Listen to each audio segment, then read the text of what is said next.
Pernahkah kamu merasakan bahwa waktu berjalan terlalu cepat atau justru seolah berhenti di satu momen? Kita hidup di bawah tirani waktu, bangun pagi karena alarm, bekerja karena jadwal, tua karena usia. Tapi tunggu sebentar, apa itu waktu?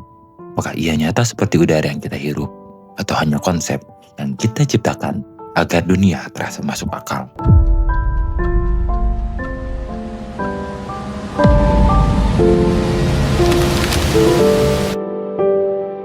Ketika kita memikirkan waktu, yang muncul di benak kita adalah sesuatu yang linier. Menit demi menit, jam demi jam, bergerak maju dengan kecepatan yang konstan, dan kita semua berjalan di dalamnya. Tapi, Albert Einstein datang dan menghancurkan persepsi itu. Dalam teori relativitas, khususnya yang ia publikasikan pada tahun 1905, Einstein menyatakan waktu tidak mutlak. Artinya, waktu tidak berdetak sama untuk semua orang di segala tempat. Waktu bisa melambat, memanjang, atau bahkan berhenti, tergantung kondisi ruang dan kecepatan. Inilah yang dikenal sebagai waktu yang relatif. Sederhananya, untuk memahami waktu yang relatif adalah dengan membayangkan dua orang kembar identik, yang satu tetap di bumi dan yang satunya naik pesawat luar angkasa yang bergerak mendekati kecepatan cahaya. Setelah bertahun-tahun perjalanan, sang astronot kembali ke bumi, tapi yang mengejutkannya adalah kembarannya di bumi telah menua jauh lebih cepat, sementara dirinya hanya merasa seperti baru beberapa bulan berlalu. Ini bukan fiksi, ini disebut time dilation atau pelebaran waktu. Dan ini telah dibuktikan secara eksperimen pada 1971 oleh Joseph Havel dan Richard Keating yang menerbangkan jam atom mengelilingi dunia dengan pesawatnya. Ketika dibandingkan dengan jam serupa yang dibiarkan di darat, alangkah mengejutkannya bahwa jam di pesawat itu menunjukkan waktu yang sedikit lebih lambat, walau selisihnya hanya mikrodetik, dan hasil ini selaras, sempurna dengan prediksi Einstein. Lalu apa penyebab time dilation? Setidaknya ada dua hal utama yang menyebabkan time dilation. Satu, kecepatan tinggi. Semakin cepat kamu bergerak, semakin lambat waktu berjalan untukmu dibandingkan dengan orang yang diam.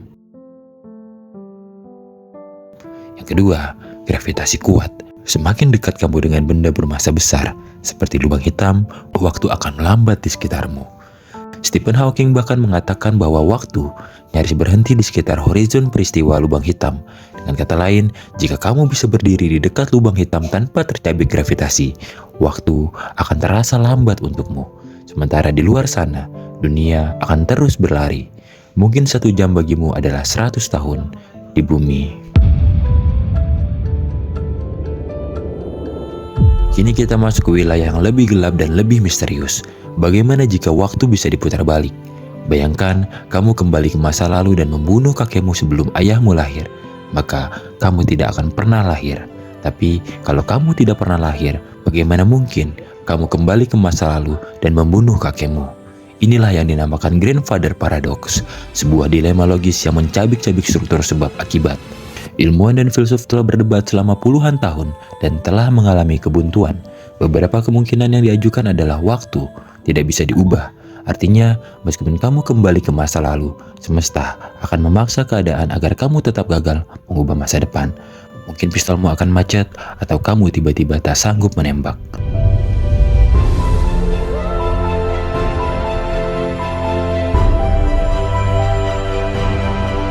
Yang kedua, ada multiverse atau dunia yang paralel. Begitu kamu mengubah masa lalu, kamu menciptakan realitas baru. Kamu memang membunuh kakekmu, tapi itu terjadi di versi lain dari dunia ini, atau dengan kata lain, bukan tempat asalmu.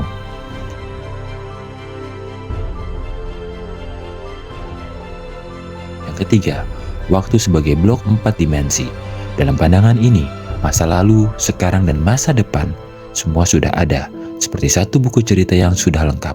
Kita hanya membaca satu halaman per waktu, maka perjalanan waktu tidak mengubah buku, hanya berpindah dari halaman satu ke halaman yang lainnya.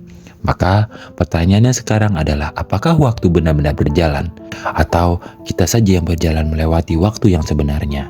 Dengan pemahaman bahwa waktu bisa berubah tergantung kondisi fisik, dan dengan paradoks logika seperti grandfather paradox, waktu bukanlah garis lurus yang seperti yang kita kira.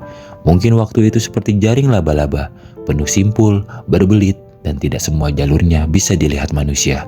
Dan mungkin waktu itu tidak benar-benar ada. Kita hanya menciptakan konsep waktu agar kita bisa memahami perubahan.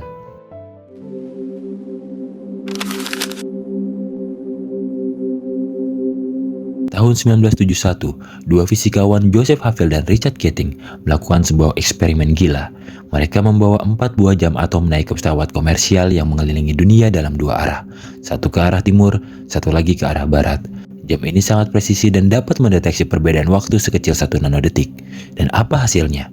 Ketika pesawat kembali, jam-jam tersebut menunjukkan perbedaan waktu dibandingkan dengan jam yang tetap berada di bumi. Jam di pesawat yang menuju timur menjadi lebih lambat, sedangkan yang ke arah barat lebih cepat dibandingkan dengan jam preferensi. Ini bukan hanya bukti, tapi juga eksperimen langsung dari teori relativitas waktu Einstein.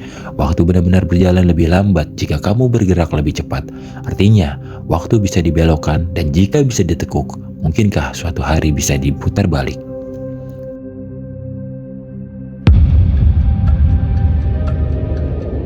Lubang hitam bukan hanya objek mematikan di angkasa, ia adalah mesin waktu alami.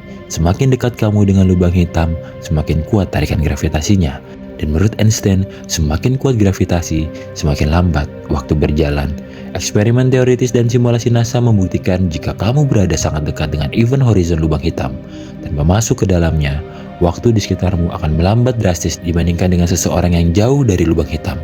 Film Interstellar menggambarkan hal ini dengan cukup akurat. Di sebuah planet yang mengorbit lubang hitam supermasif, 1 jam di permukaan planet itu setara dengan 7 tahun di bumi. Ilmuwan meyakini bahwa efek ini nyata. Artinya, secara teknis kita sudah punya cara untuk menuju masa depan. Asal kamu siap berada di dekat monster gravitasi selama beberapa jam.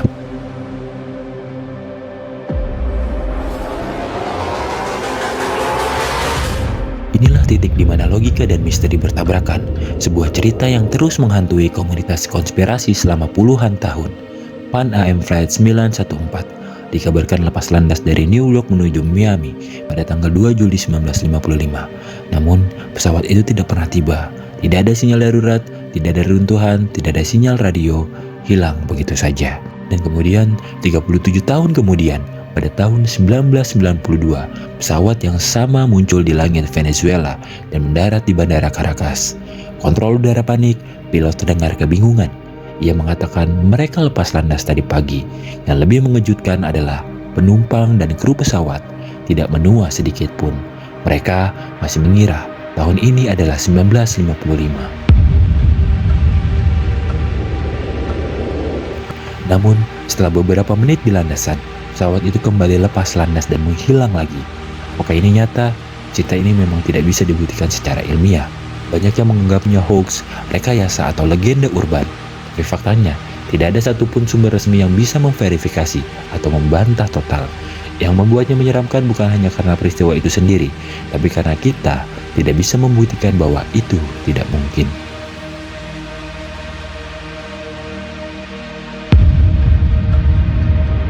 Tahun 2000, sebuah pengguna forum dengan nama John Titor mulai membuat postingan misterius.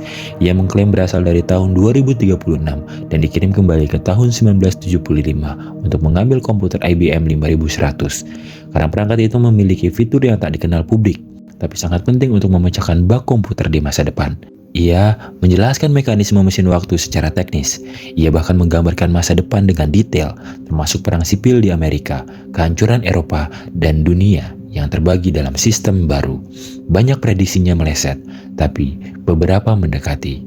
Apapun kebenarannya, kisah John Titor menjadi legenda karena ia membuka satu pintu pikiran kita. Bagaimana jika time traveler sudah ada di antara kita? Dan bagaimana jika, tanpa kita sadari, mereka sedang mengubah garis waktu yang kita jalani saat ini?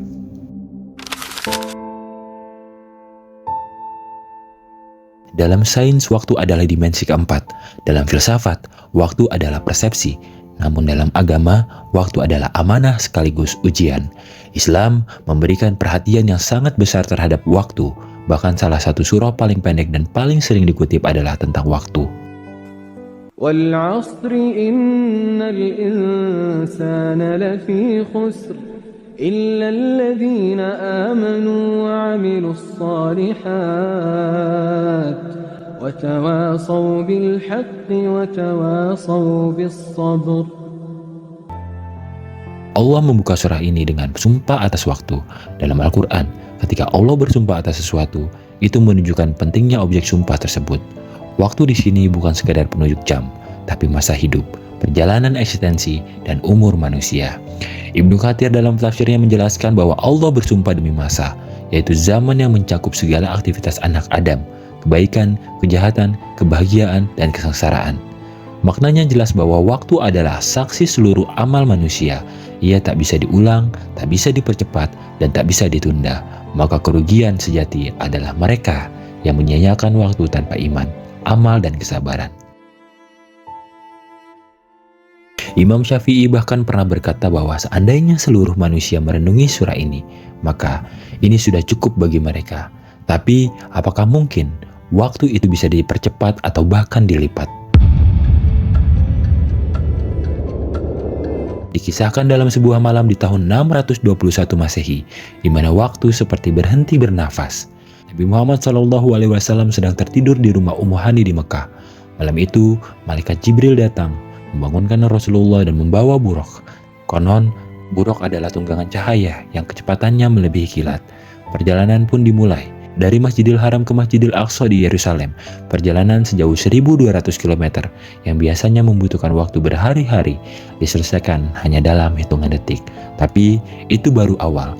Dari Masjidil Aqsa, Rasulullah dibawa menembus langit ketujuh, bertemu para nabi, melihat surga dan neraka, dan akhirnya berdialog langsung dengan Allah di Sidratul Muntaha, sebuah titik eksistensi yang tak bisa dijangkau oleh malaikat manapun, bahkan Jibril sekalipun. Dan Nabi menerima perintah sholat 5 waktu, bentuk penghubung langsung manusia dengan sang pengatur. Perjalanan luar biasa ini terjadi dalam satu malam, dan saat beliau kembali ke Mekah, tempat tidur beliau masih hangat, gembok masih terkunci, dan waktu seolah tak pernah bergeser. Isra Mi'raj adalah contoh sempurna dari dilatasi waktu dan perjalanan dimensi. Dalam pandangan sains modern, jika seseorang bergerak mendekati kecepatan cahaya atau menembus dimensi lain, waktu bisa berjalan jauh lebih lambat bagi dia dibandingkan bagi orang lain. Artinya, perjalanan semalam bagi Rasulullah bisa berarti ribuan tahun dalam pengalaman eksistensial. Tapi di bumi, hampir tidak terasa apa-apa. Tapi dalam Islam, hal itu bukan karena teknologi, melainkan karena izin Allah. Dialah yang menciptakan ruang, waktu, dan dimensi, dan baginya mengatur waktu bukanlah hal yang sulit. إنما قولنا لشيء إذا أردناه أن نقول له كن فيكون. Kita manusia tidak hidup di luar waktu, kita hidup di dalamnya. Kita terkurung oleh masa lalu, bergerak di masa kini, dan menuju masa depan yang tak pasti. Namun, setiap detik, setiap tarikan nafas adalah bagian dari takdir. Dalam Islam, takdir bukan hanya tentang hasil, tapi juga tentang jalan yang kita tempuh dalam waktu yang diberikan. Mengapa kita lahir pada era ini? Mengapa kita hidup di antara algoritma bencana dan harapan? Apakah ini kebetulan atau bagian dari desain yang besar?